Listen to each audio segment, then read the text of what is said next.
আমি আমার মা, স্ত্রী এবং কন্যাকে সঙ্গে নিয়ে পশ্চিমবঙ্গের জনপ্রিয় সমুদ্র সৈকত দীঘা ভ্রমণ করি। দীঘার সমুদ্রস্নানের মজা সত্যিই অনন্য। নরম ঢেউয়ের মাঝে সবাই মিলে জলকেলি করে যে আনন্দ পেলাম তা ভাষায় প্রকাশ করা কঠিন। সৈকতে ভিজে যাওয়ার পর স্পিডবোট রাইড নেওয়ার অভিজ্ঞতাও দুর্দান্ত ছিল।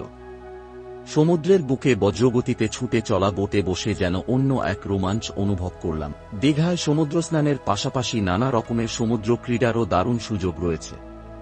আমরা স্পিডবোট রাইডের রোমাঞ্চ উপভোগ করেছি, যা সত্যিই এক অসাধারণ অভিজ্ঞতা।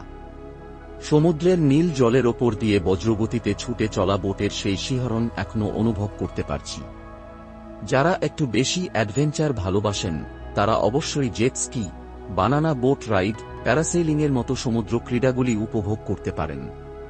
এই খেলাগুলি শুধু রোমাঞ্চকরই নয়, বরং সমুদ্রকে এক অন্যরকম দৃষ্টিভঙ্গি থেকে দেখার সুযোগ করে দেয়। দীঘার সৈকতে সকালে এবং বিকেলে ঢেউয়ের তালে ঘোরা আর সৈকত ধরে লম্বা হাঁটাও আমাদের সফরের অন্যতম সেরা অংশ ছিল।